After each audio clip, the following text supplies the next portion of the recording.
Terra Chile. Du coup, bienvenue sur cette thématique d'aujourd'hui qui est les régions les plus méconnues du Chili.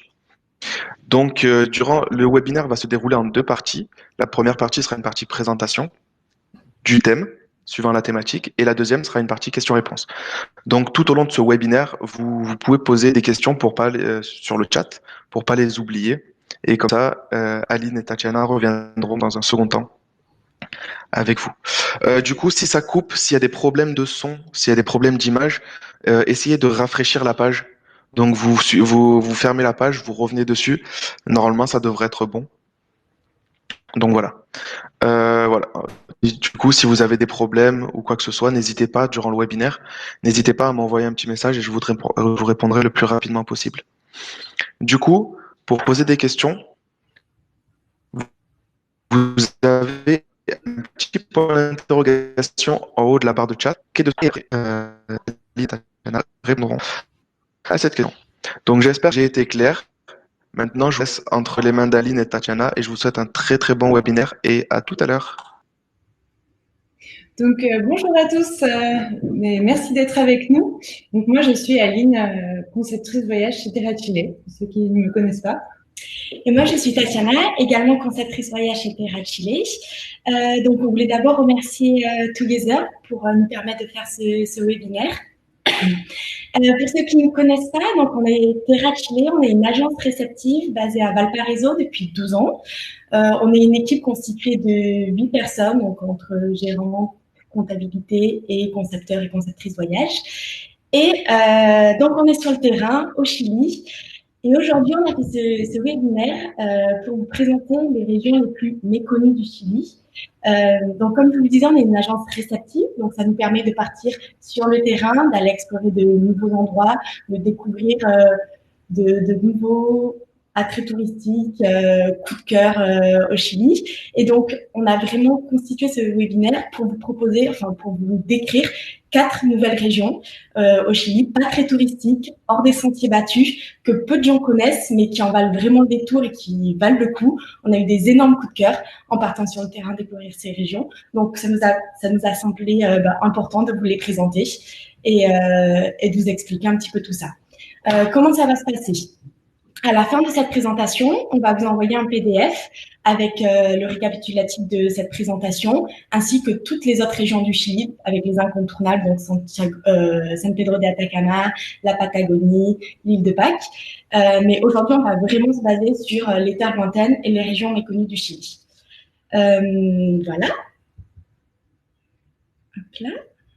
Donc, en fait, la structure de ce webinaire, ça va être la première partie. Sur chaque région, ça va être une carte qui explique les lieux touristiques de la région en particulier. Ensuite, ça va être une deuxième partie avec des conseils, des mises en situation comme la durée, l'hébergement, pour quel type de voyageur c'est. Et la dernière partie, c'est vraiment des astuces de Terra Chile qu'on vous donne pour vos voyageurs et pour vous permettre de mieux vendre ces régions avec des astuces en logistique et voilà des petits bons plans.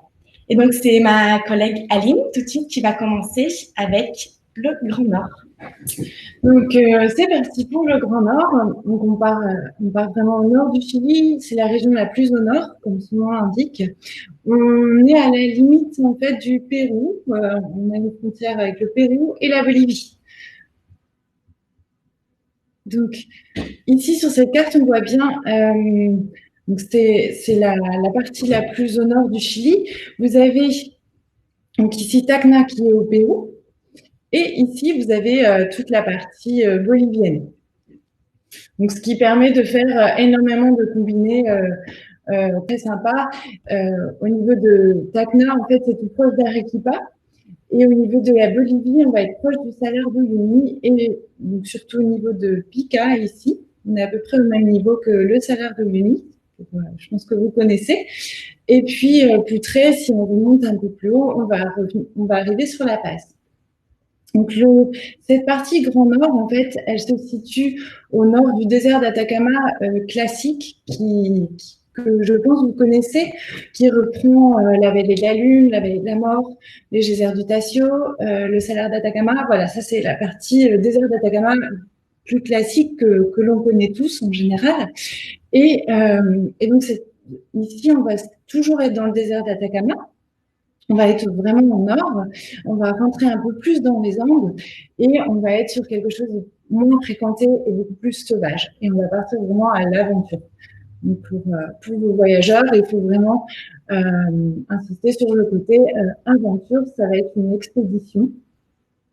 Et donc, si on voit un petit peu ici sur la carte les endroits les plus intéressants, alors vous avez deux grandes villes, Iquique et Arica, donc qui sont au bord de la mer. C'est là aussi où il y a des aéroports. Ici, dans la partie basse, vous allez avoir le salaire de Huasco, près de Pica. Vous allez avoir les mines abandonnées à Understone et Santa Laura. C'est des villages fantômes. Donc, un côté un peu plus historique, culturel. Et puis, le géant d'Atacama, c'est un immense géoglyphe qui se situe sur le sol, que on peut voir du ciel. Et ensuite, on arrive, là, on monte un peu plus dans l'altiplano. On arrive à Colchane, où il y a un passage possible avec la Bolivie. Et là, ça va être certainement la plus belle partie de ce Grand Nord, dans l'altiplano. Donc, on va être vraiment dans des altitudes à 4500 mètres, 5000 mètres. On va avoir le Salar de Surire, le parc national Lauca, donc avec des lacs, des volcans, une faune très, très riche. Donc, je vais tout de suite passer aux photos pour que vous puissiez un peu plus imaginer les décors. Donc, sur cette première photo, on voit les montagnes de Suriplaça. Donc, ça, c'est un petit peu plus au nord de Poutré. C'est des magnifiques montagnes colorées. Donc, comme vous pouvez voir, on est dans des grands espaces. On est en pleine nature. On est tout seul. Il y a une sensation de seul au monde. On est dans un 4x4. C'est une expédition itinérante. Et voilà, on va être vraiment à l'aventure pendant quelques jours dans tous ces décors. Donc, sur la deuxième photo, vous voyez le lac Chungara, donc, qui est le plus haut lac au monde, non navigable. Et derrière, il y a le magnifique volcan Parinacota. Et on voit un petit peu la faune de la région. Donc, vous allez retrouver des vigognes, des renards, la vizcacha ici, juste en dessous. Ça, c'est lors d'un trek que l'on a fait dans le trek de las Cuevas, donc qui est aussi près de Poutré. Et donc, on a ce petit, ce gros lapin de l'altiplano, qui est tout à fait typique de la région, qui est juste adorable. Et ensuite, ici, je vous ai mis donc un hébergement. Alors, pour rester un peu sur Poutré et Colchane, donc qui sont dans l'altiplano chilien, où on va être en altitude, ça va être du confort sommaire. Donc, c'est toujours le côté aventure. Et c'est aussi l'aventure pour l'hébergement à cet endroit-là. L'offre est très faible. Il y a également pas de réseau, peu de Wi-Fi. Et donc, on va être sur du confort sommaire avec pas forcément de douche chaude, l'électricité qui peut ne pas être présente la nuit, il peut faire très froid, pas de chauffage, voilà. Et on a aussi des petites pépites, alors dans cette région pourtant assez éloignée. Par exemple, ici, on a le Warango à Pica, qui est un hôtel écologe, tout avec écologique. Il y a une cuisine solaire, il y a énormément d'énergie solaire utilisée, et il y a l'adorable l'adorable Coca, qui est un amour qui vous accueille. Voilà, et vous sentez vraiment comme chez vous, mais dans un dépaysement total. Et on a également aussi à Arica un hôtel 3 étoiles vraiment très mignon en bord de mer qui clôture cette expédition. Si on termine par Arica et après le lendemain on peut prendre un vol vers Santiago ou vers d'autres destinations. Vraiment très mignon aussi à Arica. Alors donc là ici vous retrouvez une slide voilà plus générale avec un petit peu tout ce que je vous ai dit. Je reviens juste sur la saison. Donc, globalement, vous pouvez le proposer toute l'année à vos voyageurs. La période idéale, oui, toute l'année, mais sauf, faut éviter l'hiver altiplanique où il y a des fortes précipitations, hein, que parfois il peut y avoir des inondations et des routes coupées, notamment quand on va être du côté de Courtrai. Et donc ça, c'est de mi-janvier à mi-mars. Il faut vraiment éviter. Et ensuite, c'est toute l'année et juste prévenir juillet-août, c'est tout à fait faisable, mais il peut faire très froid, surtout la nuit. Donc ici, vous retrouvez également tout ce qu'on a parlé, toutes les petites astuces. Aussi quelque chose que je vous ai pas dit, c'est un coup de cœur qu'on a eu lors de la randonnée aux lagunes Kota-Kotani, qui se fait dans le parc national Laoga. Donc ça, c'est vraiment un incontournable, très sympa. Voilà, il y a beaucoup de randonnées à faire, des treks, et également des ascensions de volcans. Qui peut aussi se combiner avec le désert d'Atacama ou la Bolivie. Et puis ici, vous avez un exemple d'itinéraire que vous retrouvez ici sur le site que vous pourrez revoir après. Et donc pour terminer, ici vous avez un autre coup de cœur qu'on a eu. Donc, ce sont les termes naturels de Poyokere dans le Salar de Souriret. Alors tout simplement vous arrivez, vous faites un pique-nique le midi, vous êtes entre les flamants roses et les vigognes, et puis juste après vous allez vous détendre dans les thermes. Donc ici voilà, on voit. Et donc, c'est vraiment des termes en pleine nature, c'est incroyable, et on est tout seul. Voilà, et on est à 4500 mètres d'altitude. Je vais maintenant passer la parole à Tatiana. On va partir en route australe. Voilà, alors moi, je vais vous présenter la route australe. La route australe, c'est une région du Chili qui se situe entre la région des lacs, donc Puerto Montt, Puerto Varas, pour ceux qui connaissent, et la Patagonie chilienne, avec le mythique parc Torres del Paine. Donc, ça ressemble au paysage de la Patagonie, mais ce qu'il y a en plus, c'est que c'est désertique. C'est-à-dire que les voyageurs auront vraiment la sensation d'être au bout du monde, seul au monde, et hors des sentiers battus et des flux touristiques.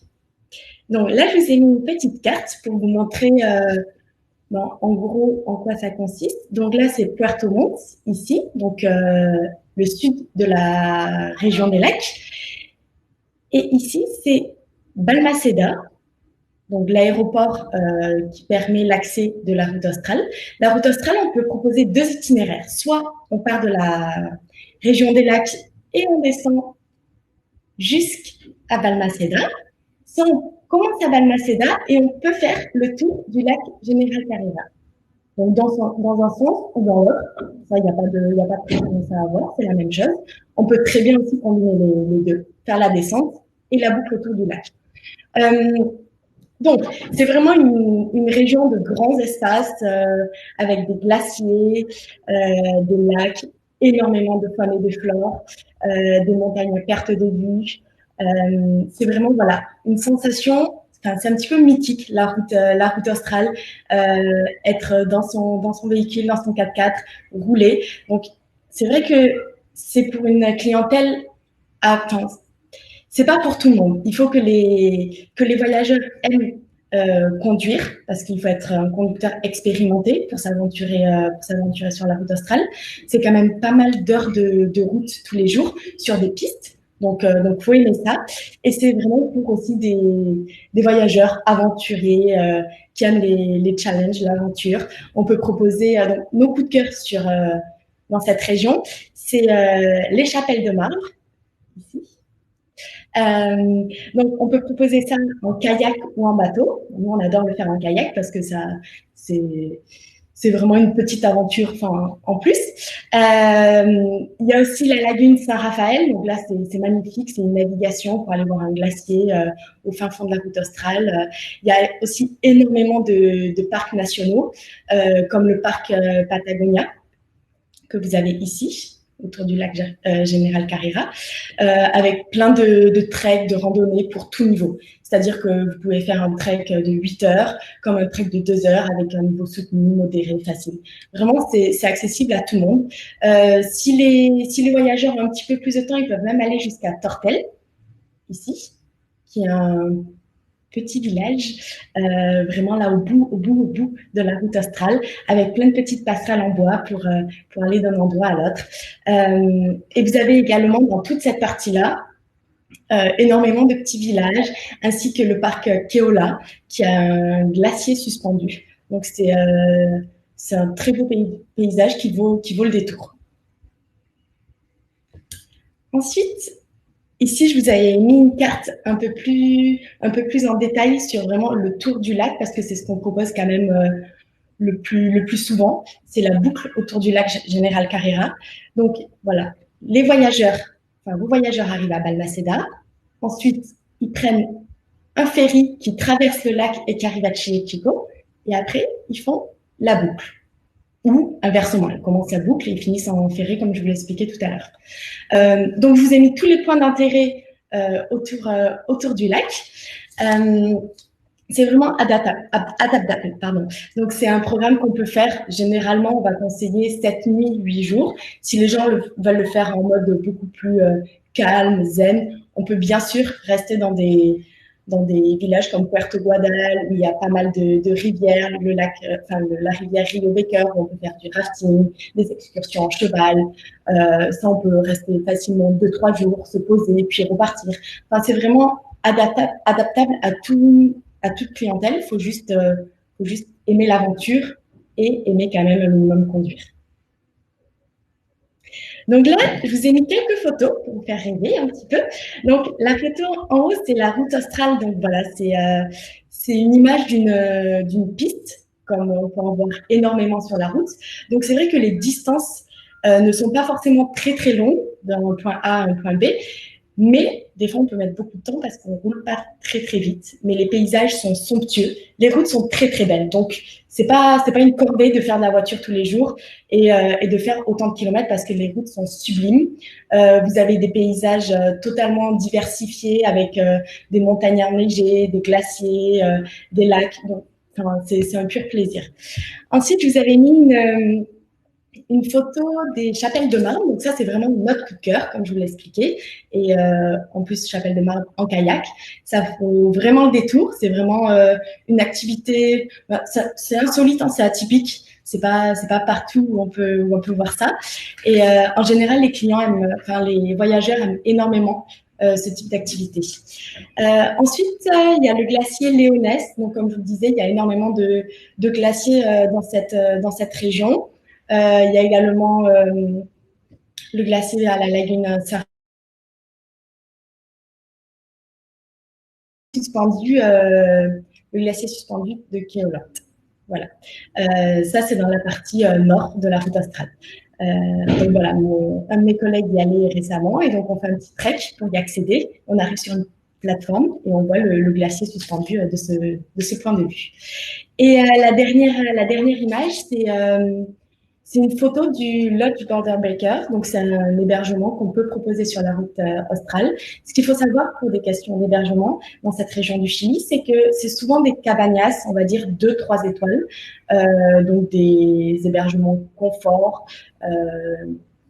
très propre, très simple, mais c'est pas du luxe du 4-5 étoiles. Mais on a quand même quelques hébergements de très bon goût, comme ce lodge. Et je pense que ça pourra bien correspondre à vos voyageurs, avec, comme vous le voyez, le Rio Baker en fond, couleur émeraude. Donc, ça fait rêver. Voilà. Donc, ça, c'était, comme Aline l'a fait tout à l'heure, c'était comme une mise en situation, donc des petits conseils qu'on vous donne. La période pour partir sur la route australe, c'est d'octobre à mars. Faut vraiment privilégier cette période-là parce que le reste de l'année, c'est compliqué. Enfin, c'est pas faisable. C'est l'hiver au Chili et il pleut énormément et il y a de très mauvaises conditions climatiques. Donc vraiment, c'est pendant la saison haute, donc de octobre à mars, on recommande à vos voyageurs d'aller dans cette région. Donc, comme je vous le disais, c'est une zone très peu fréquentée et très peu touristique. C'est vraiment une sensation, je suis au bout du monde tout seul et je vis ma vie et personne n'est là pour m'aider. C'est vraiment des plongées dans la nature à l'état pur et ça fait du bien pour des gens qui veulent vraiment déconnecter, être loin des sentiers battus et des foules touristiques. Donc voilà, là, c'est un petit récapitulatif de ce qu'il y a à voir, ce qu'il y a à faire. Donc, comme je vous le disais, c'est vraiment du trek, de l'aventure et des navigations pour aller voir des glaciers, kayak, balade en cheval. Il y a énormément aussi de pêche à la mouche pour des amateurs de pêche. C'est l'endroit idéal au Chili. Ils pourront pêcher du saumon, de la truite. Et il y a plein d'établissements qui proposent comme des petits packages de 2-3 jours. Donc, pour vos voyageurs, ça peut être le paradis sur Terre s'ils aiment la pêche. Ou dormir, ben voilà, ça reprend ce que je vous ai dit. Et là, vous avez vraiment nos astuces. Donc, pour essayer de faire des itinéraires, comme je vous disais, avec les aéroports, les ferries. C'est une région idéale pour faire de l'autotour. Ben, ça se vend uniquement en autotour. Enfin, voilà, c'est idéal. Par contre, comme je vous disais, il faut que les gens aiment conduire et qu'ils aient un minimum d'expérience quand même. Voilà, là, je vous avais mis un petit exemple d'itinéraire pour vous donner une idée de comment on peut le proposer aux voyageurs. Et pour finir, là, vous allez voir une photo. Donc, c'est une famille de Guanaco. Cette photo a été prise par nos collègues qui sont partis sur le terrain au mois de décembre. Et donc, voilà. Et pour la petite histoire, ils ont même vu une maman guanaco accoucher. Donc, pour vous dire que c'est vraiment, vous êtes à l'état sauvage. C'est vraiment l'humain tout petit au milieu de toute cette faune et de cette flore et qu'on peut voir des choses incroyables. Et Aline va reprendre avec la vallée de l'Elqui. Oui, alors donc on va maintenant repartir un peu plus au nord. On va partir au-dessus de la région centrale, donc Santiago-Valparaiso. Valparaiso, c'est là où on est. Voilà, et on va aller un petit peu au nord. On va atterrir à la ville principale qui est La Serena pour aller découvrir la vallée de l'Elqui. Alors ça, c'est une région qui est peu connue quand même par les voyageurs internationaux, parce qu'au Chili, c'est quand même une région assez connue des Chiliens, parce qu'elle est idéale pour les vacances. On va découvrir pourquoi.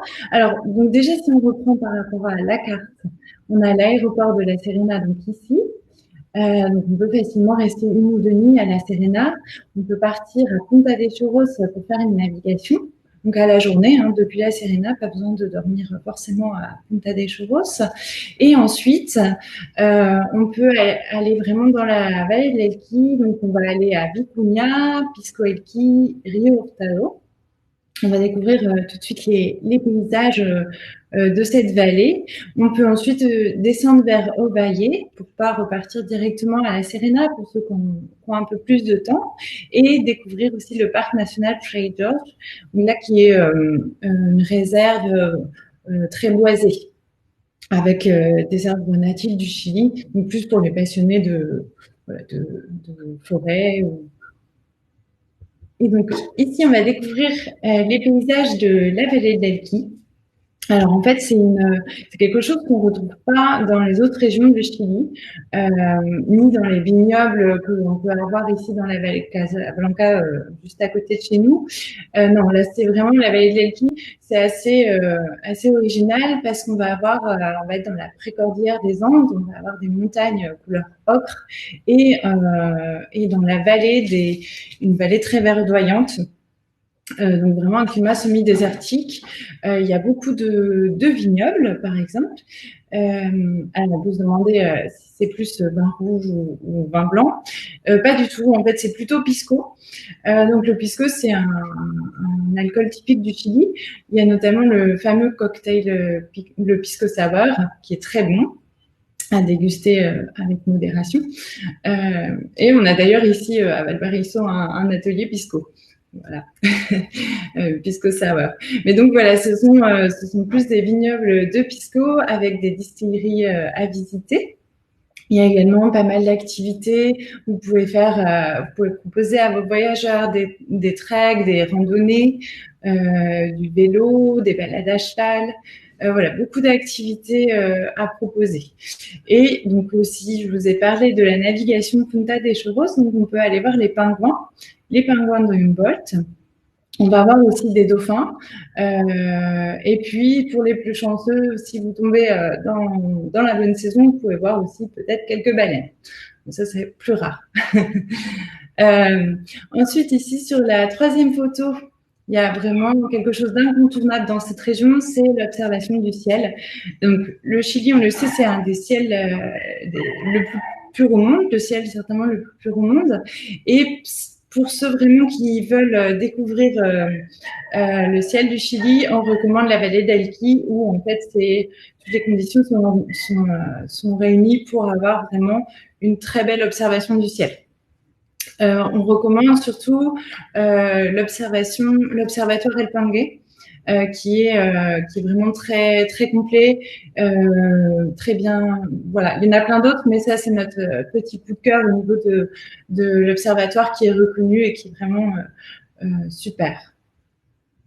En termes d'hébergement, dans cette région, on va vraiment avoir une offre très fournie. Donc, ça peut aller du 2 étoiles simple, confortable, donc les petites cabagnas aussi en pleine nature, et jusqu'aux 4 étoiles, notamment aussi 4 étoiles all inclusive, donc tout compris, les séjours tout compris. Et là, on a le Casa Molle, qui est vraiment certainement le plus bel hôtel de cette région, et qui est tout simplement magnifique, comme vous pouvez voir sur la photo, donc en pleine nature, juste au creux de la vallée.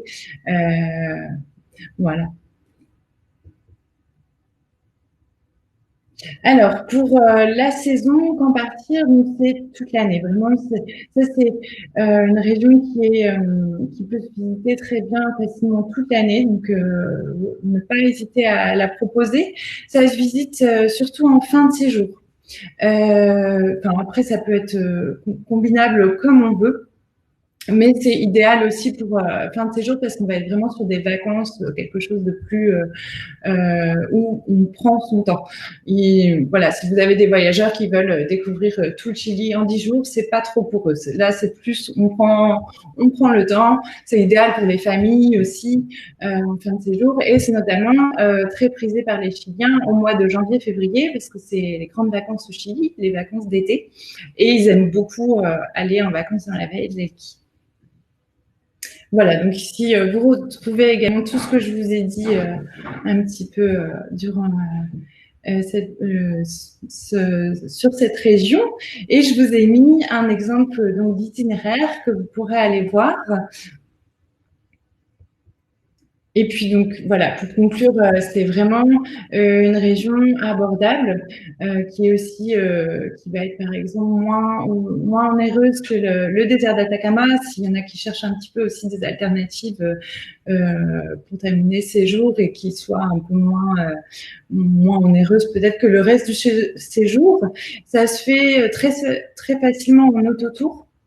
Donc, avec un véhicule de location, mais il y a aussi la possibilité de faire avec des visites guidées.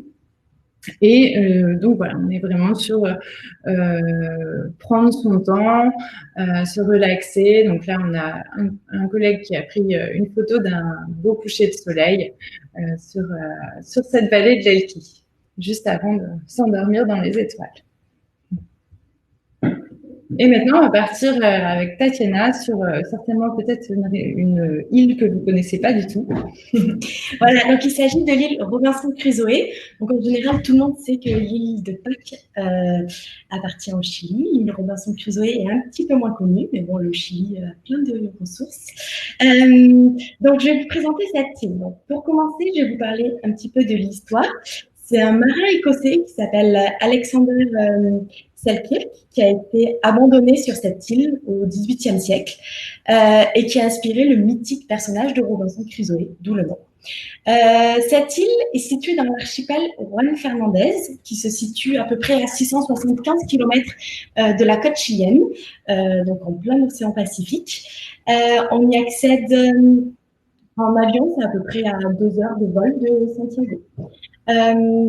Donc, cet archipel est constitué de trois îles, Santa Clara, Massafuera et Masatierra. Masatierra qui est l'île principale et donc Robinson Crusoe, comme vous le voyez sur cette carte. Si vous voulez, on va commencer avec la logistique, parce que là, c'est un petit peu différent. Donc, vous prenez une petite avionnette de Santiago et vous atterrissez à l'aérodrome de l'île, ici. Donc, l'aérodrome est situé sur une partie de l'île qui n'est pas habitée. Une fois que vous êtes là, vous prenez un petit bateau pendant, on va dire, une demi-heure, 1 heure, ça dépend des conditions de la mer, et vous faites le tour de l'île pour arriver, j'allais dire à la capitale, non, mais on va dire au plus grand village qui s'appelle le village San Juan Bautista. Donc, c'est le village principal de l'île. Et c'est là que sont en général les hébergements et tout ça. Ce qu'il faut savoir, c'est qu'il y a 2 vols par semaine qui partent de Santiago avec 2 compagnies aériennes différentes. Pour vos voyageurs, il est important de dire qu'il faut un battement de 1 voire 2 jours avant et après le vol, surtout s'ils enchaînent avec un vol international. Parce que bon, c'est des petites avionnettes de 6 à 12 places. Je vais vous montrer une photo.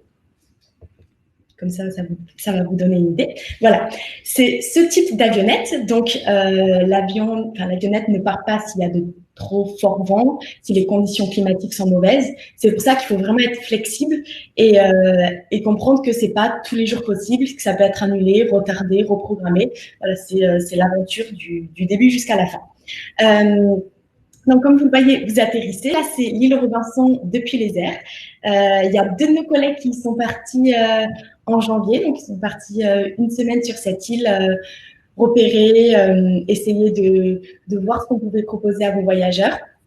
Ce qu'il faut savoir, c'est que comme toutes les régions qu'on vous a présentées précédemment, c'est des régions lointaines, c'est des terres méconnues et il n'y a pas beaucoup de connexions. Il y a très peu de réseaux dans toutes les régions qu'on vous a présentées, mais encore moins ici. Et c'est-à-dire qu'on ne peut pas rentrer en contact avec les gens qui ont des hébergements, qui proposent des activités, des excursions. Il faut aller sur place et après, toutes les réservations se font par WhatsApp. Donc là aussi, il faut être flexible parce que ça prend des fois un certain temps à répondre et il y a du réseau quand il y a du réseau.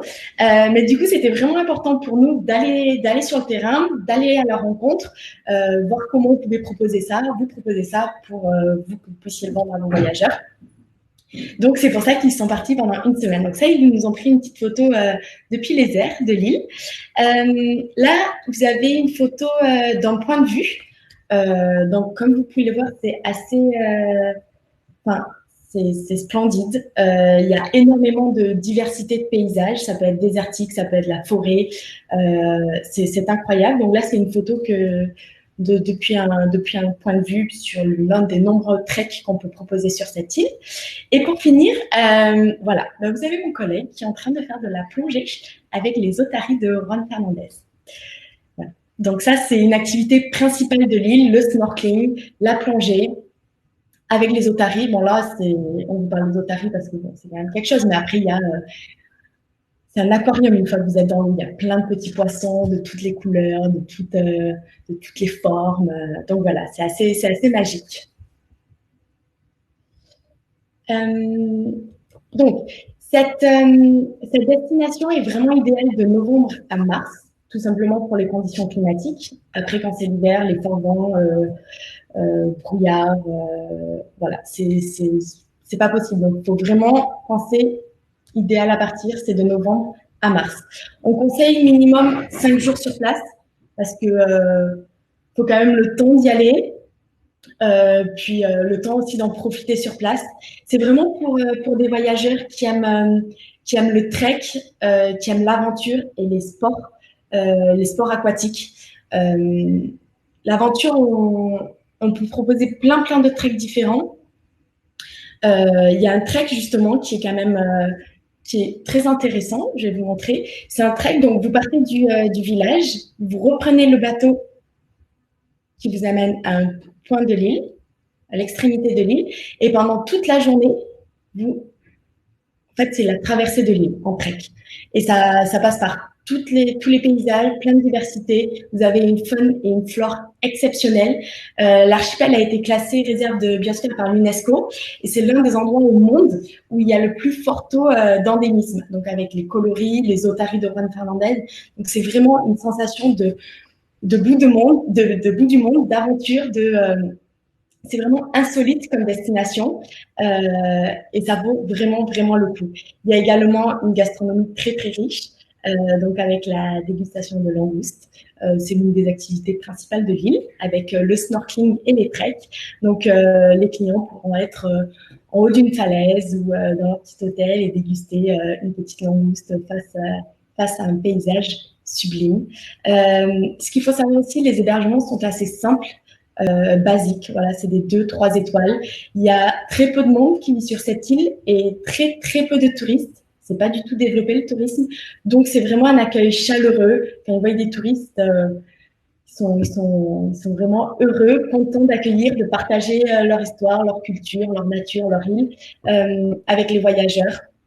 Donc, c'est vraiment au bout de 2 jours, vous connaissez tout le monde se connaît. Et ça a vraiment ce côté chaleureux au bout du monde. C'est vraiment l'homme qui doit se faire à la nature et rentrer dans son environnement.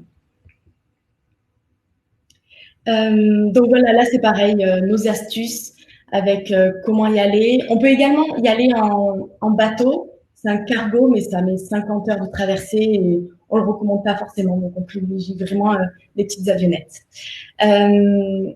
Voilà, et là pareil, on vous a mis un petit exemple d'itinéraire pour vous montrer ce qui était réalisable. Et on va finir, voilà. Donc là, vous pouvez voir mon collègue sur cette photo face à cette splendide vue en haut d'une falaise. Voilà, il surplombe la baie. C'est juste splendide. Voilà, c'est pour vous faire un petit peu rêver pour cette fin de présentation du webinaire. Oui, donc un grand merci pour votre attention. Maintenant, on va passer en fait à vous. Ça va être, vous pouvez poser toutes les questions que vous souhaitez concernant ces régions méconnues ou aussi si vous avez d'autres questions sur le Chili, n'hésitez pas. Et on va vous laisser la parole maintenant. On espère que vous pourrez proposer plus facilement maintenant ces régions qui sont peut-être plus difficiles à la vente parce que moins connues. C'était en tout cas le but de ce webinaire. Voilà, n'hésitez pas à nous envoyer beaucoup de demandes et à poser toutes vos questions. Et même si ça ne concerne pas les régions méconnues qu'on vient de présenter, si vous avez d'autres questions sur les incontournables, sur le Chili en général, sur quoi que ce soit, on est là pour y répondre. Et on ne vous a pas précisé, mais bien sûr, c'est des régions qu'on peut combiner facilement avec d'autres régions qui sont incontournables au Chili. Par exemple, moi j'ai parlé de ce que j'ai présenté la route australe, mais c'est vrai qu'on fait la région des lacs, qui est une région idéale aussi en autotour. Donc ça peut être une belle idée de faire la continuité, de continuer sur la route australe depuis la région des lacs. C'est des régions qu'on peut facilement combiner avec des incontournables si jamais les clients désirent avoir deux rythmes de voyage différents, on va dire. Oui, et en parlant de la route australe, c'est également une région qui se combine très bien avec l'Argentine. La route 40, également la région des lacs Argentine un petit peu au-dessus. Voilà, c'est quelque chose qu'on fait beaucoup aussi, de combiner toutes ces régions-là. Parce qu'on est vraiment très proches en fait avec l'Argentine et on se partage la route australe et la route 40 ensemble jusqu'à ensuite la Patagonie et Ushuaia. Et c'est la même chose avec San Pedro de Atacama. Alors on a une première question de Virginie. Le Grand Nord peut-il se faire en autotour facilement? Alors, c'est très bien que tu poses cette question. Donc, en fait, le Grand Nord, il se fait en expédition 4x4 avec un chauffeur et éventuellement un guide, donc en formule privative. Et il peut également se faire en autotour, mais alors, attention, vraiment pour les conducteurs expérimentés. Il faut savoir que c'est en altitude, c'est sur des pistes, c'est c'est des zones où il n'y a personne. Donc, s'il y a un problème, il faut être très débrouillard et avoir l'habitude de ce genre de situation. Donc voilà, ça peut être proposé effectivement en autotour avec un véhicule de location, mais bien cerner la demande de votre voyageur et son niveau d'autonomie et de conduite, en fait. Donc, pour les expérimenter uniquement.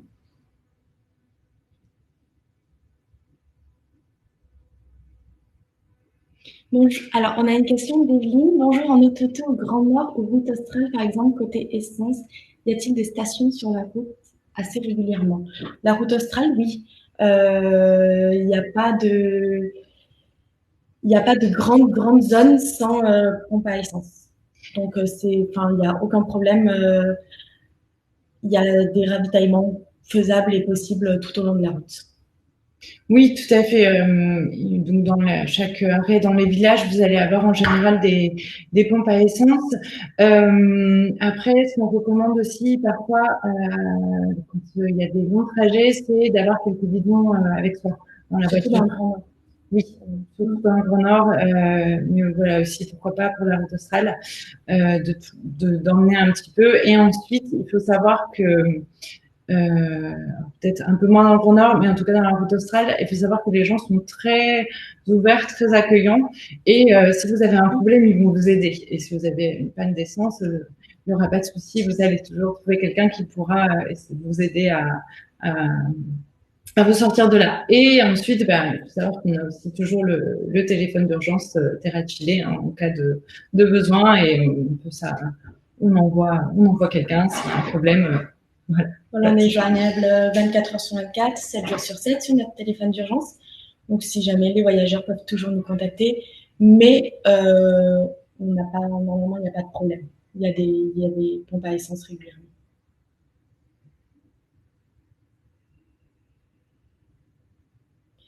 Alors, on a une autre question de Diane. Vous parliez de combiner le nord du Chili avec le Pérou ou la Bolivie au nord.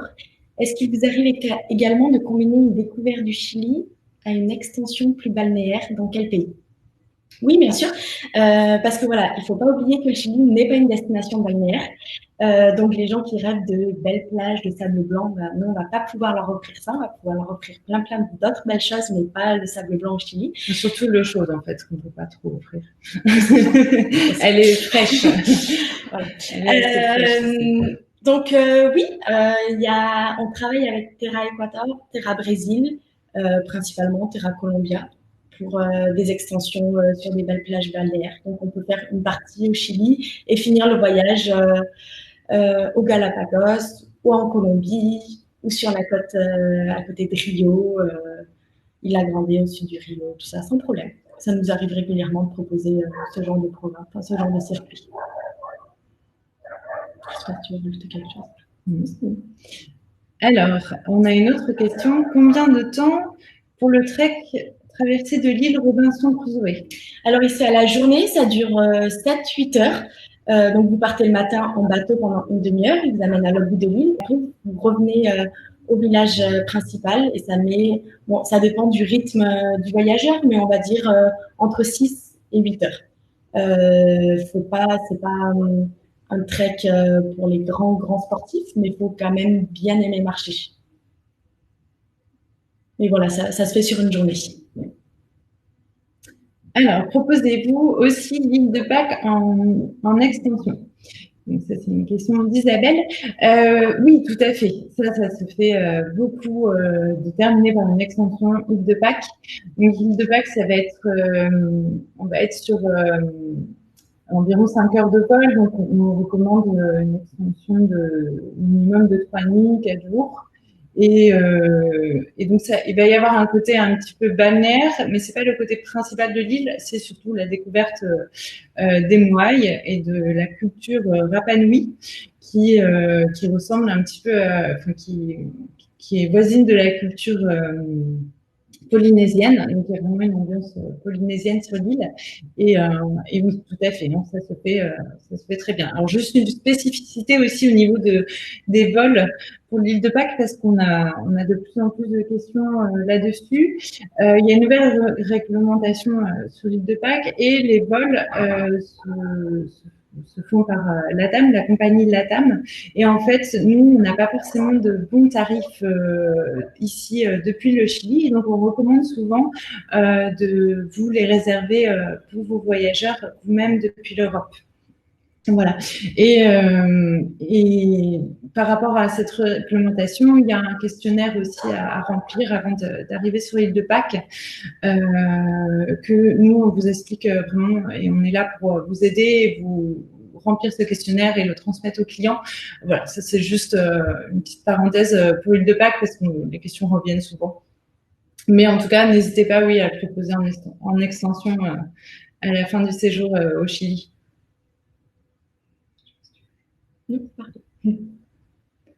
Alors, lors des formules en autotour dans le Grand Nord, San Pedro d'Atacama, comment se passe la location de voiture? Est-ce que c'est vous qui vous en chargez, ou est-ce que le voyageur doit le faire lui-même pour des questions d'assurance, etc. Et dans ce cas, est-ce que vous l'accompagnez dans ses démarches de location? Alors, en fait, nous, on propose tout à fait la location de voiture. Donc avec l'agence de location de voiture ici sur place, et donc c'est comme pour la location de voiture dans les autres régions. Le client prend sa voiture, il y a une prise en main en général à l'aéroport, mais ça peut être aussi dans le village de San Pedro par exemple, et puis il va la rendre à un autre endroit, en général à l'aéroport par exemple d'Arica. Et puis, on l'accompagne effectivement dans les démarches, dans toutes les questions. Mais il n'y a aucun souci pour une location de voiture de notre côté. Juste, par exemple, pour le Grand Nord, on s'assure effectivement que le voyageur est capable de réaliser cet autotour en parfaite sécurité, en autonomie, dans des bonnes conditions de santé, pour l'altitude. Voilà.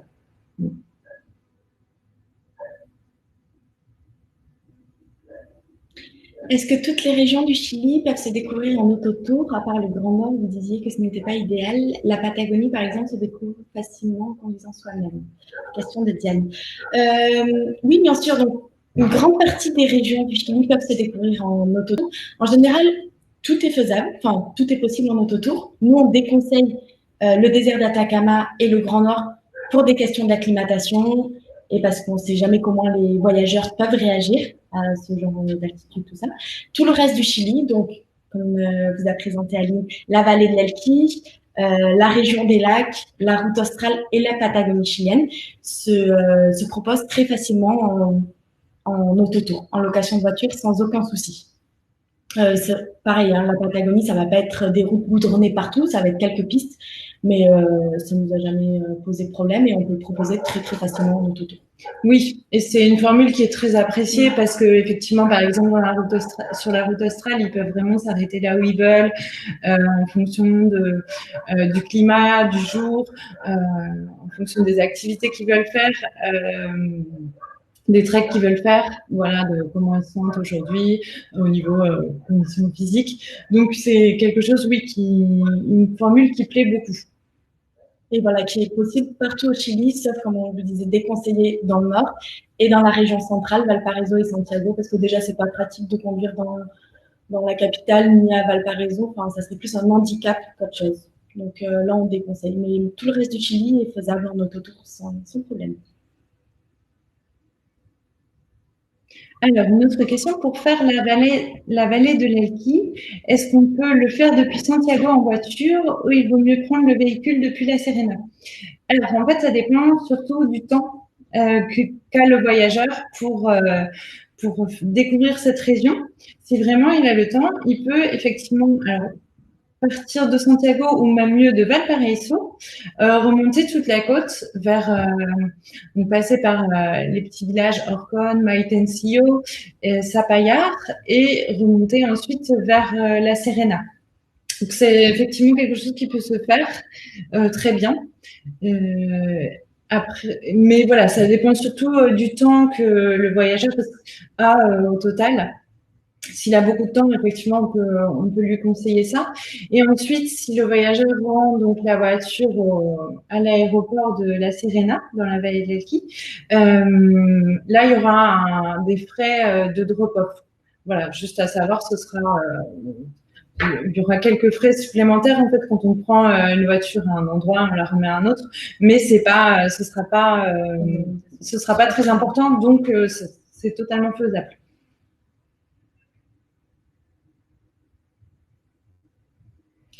Toutes les régions présentées sont très aventures. Le camping est-il possible? En général, on ne propose pas forcément le camping dans ces régions-là, tout simplement parce que c'est pas quelque chose de courant au Chili. Le camping pour les voyageurs. Oui, l'offre est pas forcément répandue. Et c'est surtout que pour les conditions climatiques, la route australe, c'est magnifique, c'est splendide, c'est vraiment chouette. Mais il peut y avoir, par exemple, 3 jours de pluie très forte, très violente. Et donc, ça reste quand même pas top. Le seul endroit où on propose vraiment le camping, c'est durant le Trek W en Patagonie. Parce que voilà, bon, c'est un trek itinérant, tout ça. Mais le reste du temps, on va pas privilégier cette option-là. Parce que déjà, c'est pas répandu. Et de deux, pour les conditions climatiques, si les voyageurs se prennent 3 jours de flotte intense, voilà, ça risque d'être un petit peu compliqué. Mais après, on a l'option Cabañas qui se ressemble le plus, quoi. Oui, tout à fait. Alors, une autre question d'Hélène. Combien faut-il de jours pour combiner Nord-Chili, Pérou, que autour de Cusco et île de Pâques? Je relis la question. Le nord du Chili, autour de Cusco et l'île de Pâques.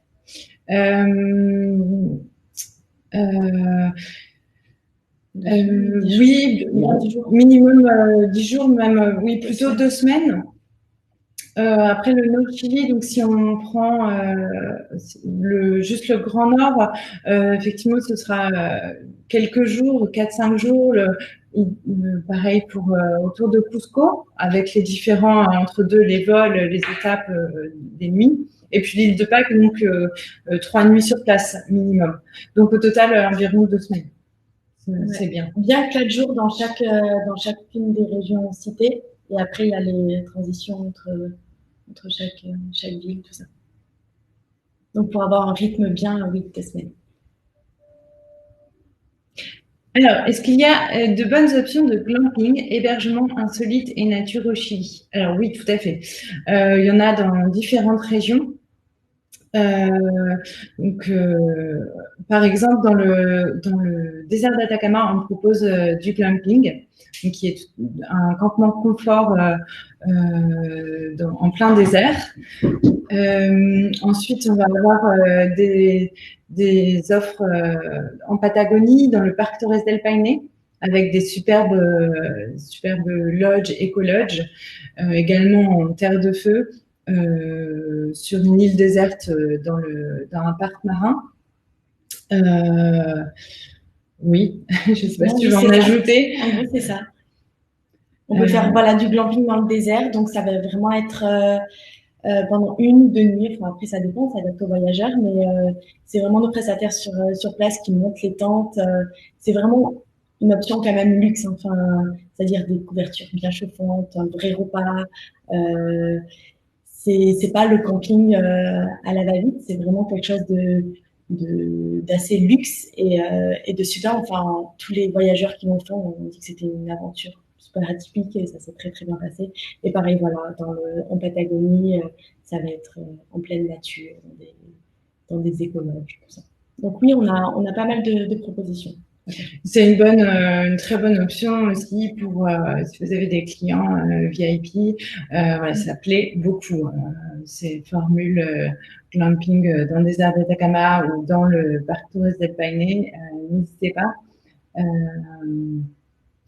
Ça peut vraiment être un vrai plus au voyage et quelque chose d'atypique, d'insolite si les voyageurs cherchent quelque chose d'incroyable à faire durant leur séjour au Chili. Ça peut être une belle expérience. Le questionnaire pour entrer sur l'île de Pâques est à compléter combien de temps avant l'arrivée des passagers? Donc ça, c'est une question de Lydie. Il est mis 48 heures avant l'arrivée des voyageurs sur l'île de Pâques.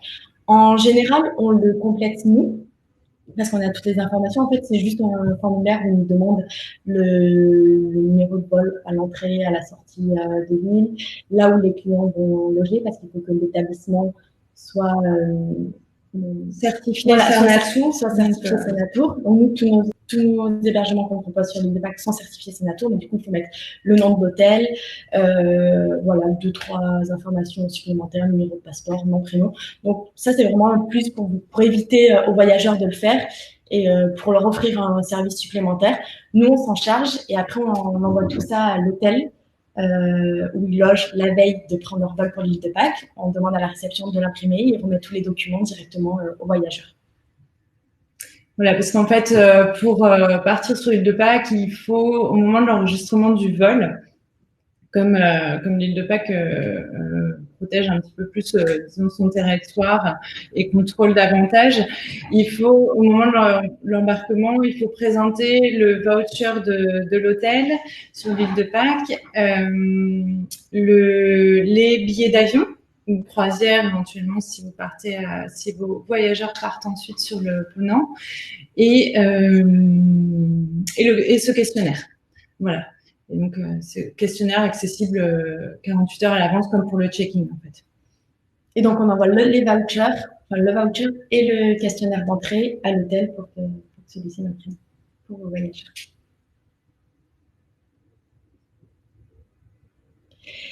Île Robinson Crusoe, site de plongée, y a-t-il des matériels possibles sur place, compte tenu que c'est insolite? Y a-t-il un centre?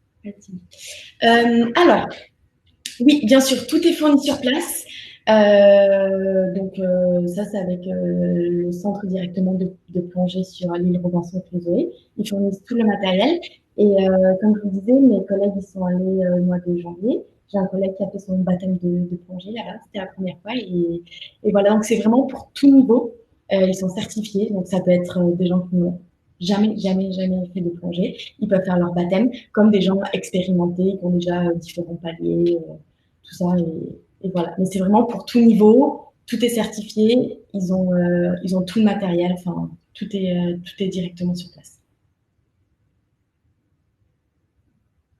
Alors, une autre question, quel est le coût d'un voyage au Chili par rapport aux pays voisins notamment? C'est une destination plutôt chère. Quel budget minimum faut-il compter, par exemple, pour 2 semaines d'autotour à 2? Alors, on estime, en fait, on donne un ordre d'idée, effectivement, au Chili pour que vous puissiez donner une idée à vos voyageurs. En autotour, pour 2 personnes, base de personnes, on va être environ à 175 $ par personne par jour. Voilà, ça c'est pour un ordre d'idée. Et après, en formule privative, on va être plutôt à 200 $ par personne par jour, environ. Voilà, c'est ça. Et oui, c'est une destination plutôt onéreuse par rapport aux autres pays d'Amérique latine. Je pense que ça fait partie d'une des destinations les plus onéreuses. Voilà, parce qu'on a quand même pas mal d'infrastructures, c'est très développé. Et donc, c'est sûr que ça sera plus onéreux que, par exemple, partir en Bolivie.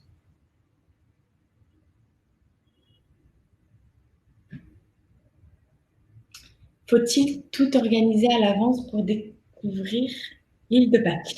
Ça, c'est une question d'Hélène. L'île de Pâques, on peut la proposer en différentes formules. On peut proposer en petits groupes. On peut la proposer en privé avec un guide francophone. On peut également la proposer en location de voiture. Donc, si les gens ont juste envie d'avoir leur hôtel, la location de voiture et tous les jours partir à la découverte de l'île de Pâques, il n'y a aucun souci. Nous, on propose une suggestion d'itinéraire aux voyageurs et après, ils font comme bon leur semble. Après, ce qui est intéressant sur l'île de Pâques, c'est quand même la culture est très présente et du coup, c'est intéressant d'avoir un guide pour qu'il partage l'histoire et la culture de cette île. Si les voyageurs sont plus en mode on veut juste prendre nos billets et puis découvrir sur place, c'est réalisable. C'est possible. Oui. Il faut juste avoir quand même les hébergements réservés. C'est quand même mieux. Et la location de voiture. Oui, tout à fait. Il vaut mieux prévoir, l'hébergement, c'est limite obligatoire parce que les clients ont besoin pour embarquer, prendre leur vol. Mais après, tout organiser sur place, alors, non, je dirais au contraire, pas, non. Organiser les visites, oui.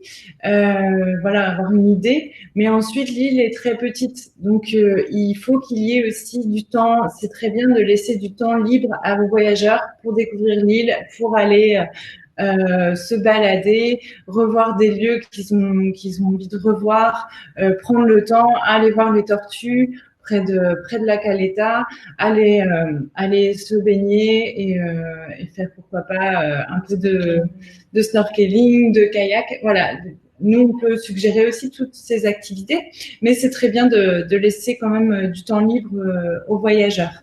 Ce qui est intéressant de faire si vos voyageurs ont envie plutôt d'être en formule libre, c'est de faire quand même une journée avec un guide, parce qu'il y a sur l'île, en fait, il y a toute une richesse énorme au niveau historique, culturel et mystérieuse, entre guillemets, au niveau des moailles.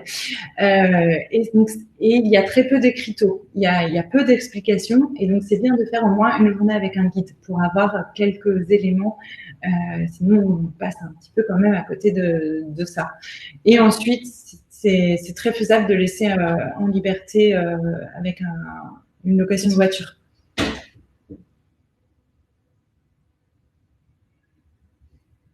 Alors, une autre question, combien de budget pour les pourboires, restaurants, guides, etc. à prévoir ou est-ce inclus dans vos tarifs pour les pourboires?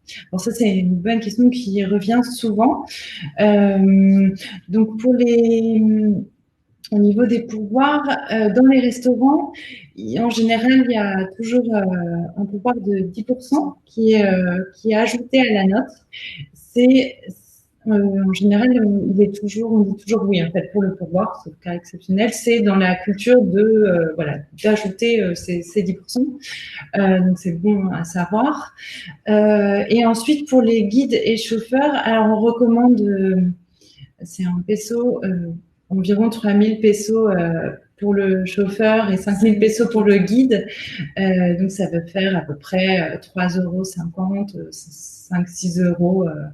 Voilà, pour le chauffeur et guide. Et ça, c'est pas inclus dans nos tarifs. Mais c'est à la volonté du voyageur. Enfin, il laisse s'il a envie de laisser. C'est juste au restaurant que oui, il va pas spécialement avoir le choix. Voilà, on a toujours le choix, mais on va l'inciter à donner. Et par contre, donc s'il y a une formule, si le voyageur souhaite une formule pension complète, nous on peut à l'avance, si le voyageur le souhaite, inclure tous les pourboires. Après, voilà, comme c'est quelque chose qui est optionnel, c'est aussi le voyageur qui peut décider de l'inclure ou pas au moment du circuit. Alors, une autre question. Pour faire le Grand Nord et le désert d'Atacama, faut-il vraiment être en bonne santé? Est-ce difficile de s'acclimater à l'altitude? Alors, en bonne santé, c'est quand même fortement recommandé. Ensuite, on n'est pas obligé d'être au top du top. Enfin, on peut avoir quelques problèmes et partir dans le désert d'Atacama sans souci, mais du coup, on demandera un certificat médical pour... c'est juste une question de responsabilité. C'est comme nos prestataires sur le terrain demandent un certificat médical pour toutes les personnes de plus de 65 ans. Alors, vous allez me dire, quelqu'un de 67 ans peut être beaucoup plus en forme que quelqu'un de 50 ans. Mais c'est juste, voilà, ils ont fixé un âge limite. Et à partir de cet âge-là, on demande des certificats médicaux. C'est une question de responsabilité. Difficile de s'acclimater à l'altitude, non.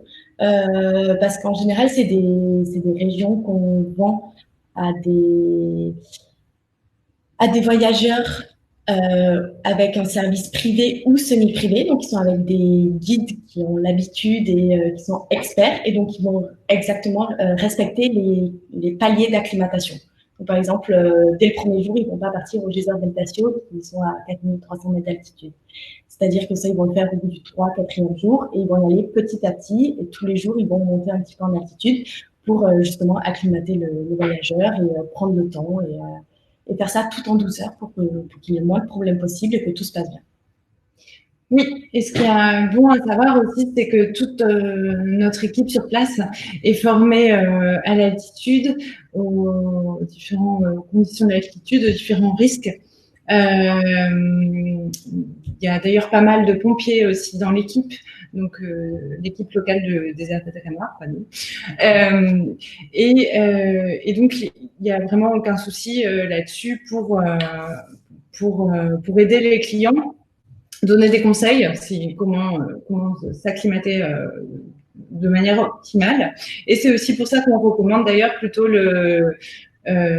les excursions guidées que l'autotour pour ce genre de situation qui pourrait arriver. Mais donc nous, on a très peu de personnes, par exemple, qui nous disent qu'ils vont souffert de l'altitude, mais ça peut arriver quand même. Mais voilà, en tout cas, le séjour se passe bien. Parfois, il y a un petit mal de tête, effectivement, mais ça se passe toujours très bien au niveau du séjour. Ils sont toujours ravis.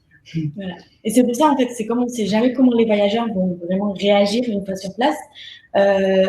Pour nous et même pour eux, pour leur bien-être et tout, on préfère toujours qu'ils soient avec un MMG ou un chauffeur guide qui est professionnel, qui sait ce qu'il fait et qui sait comment réagir en cas de problème. Parce que voilà, on ne sait jamais vraiment la réaction des voyageurs avec l'altitude. Est-ce que vous avez d'autres questions ?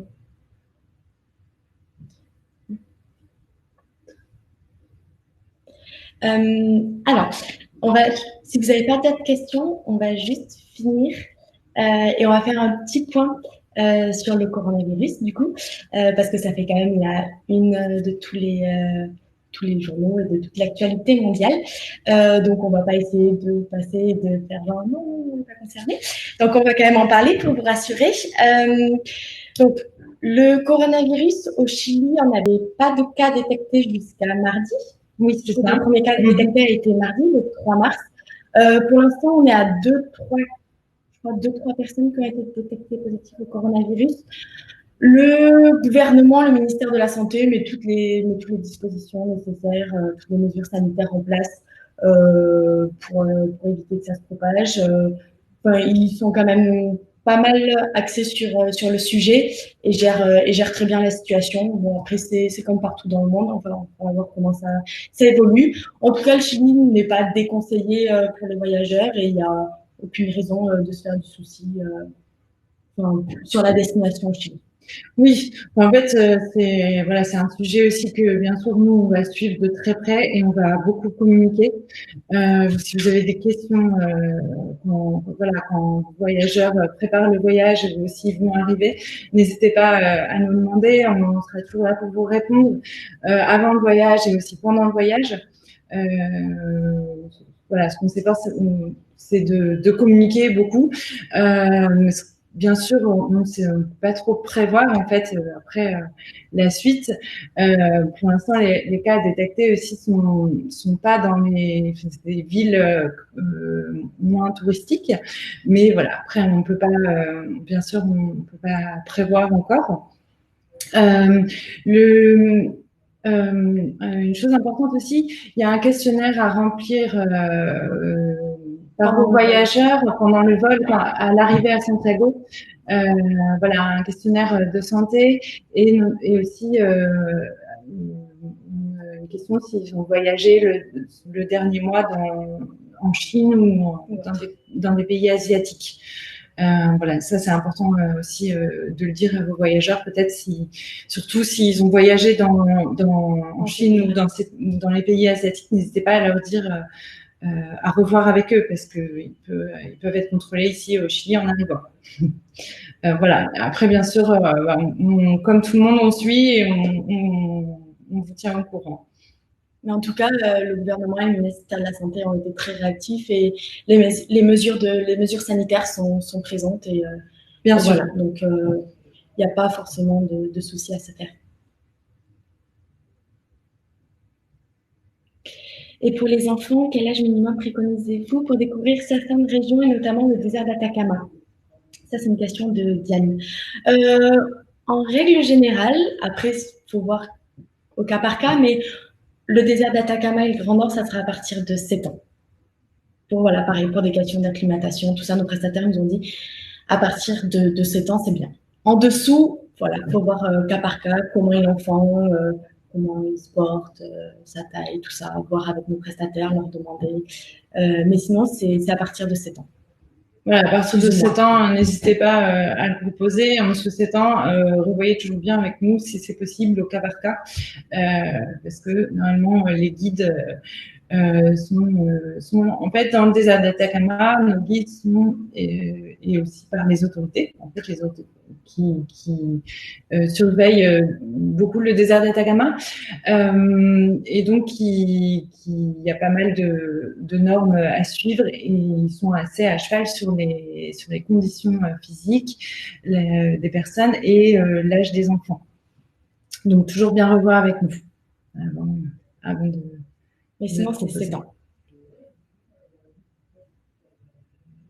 Alors, une autre question, y a-t-il un risque que le Chili ferme son accès aux ressortissants français?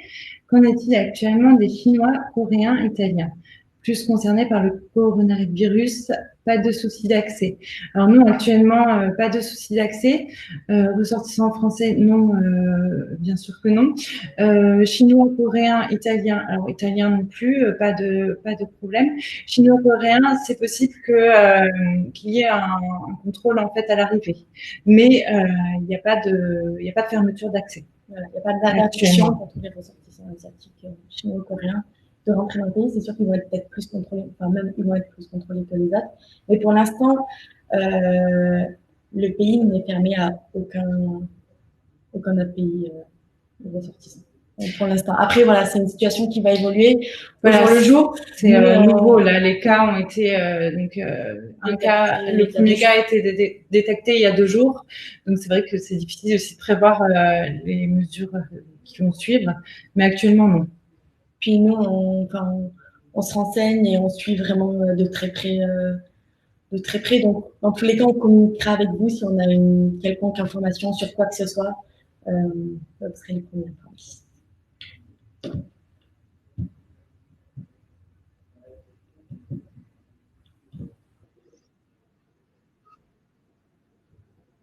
Que cette présentation vous aura plu et que Aline et Tatiana auront répondu juste à vos questions, pardon. Du coup, je tiens à vous remercier pour vous les participants d'avoir pris sur votre temps de travail. Et du coup, encore une fois, un grand merci à Aline et Tatiana pour cette très très belle présentation. Du coup, si vous avez des questions, je mets les contacts. Et voilà, j'ai vu qu'il y avait une slide sur les contacts.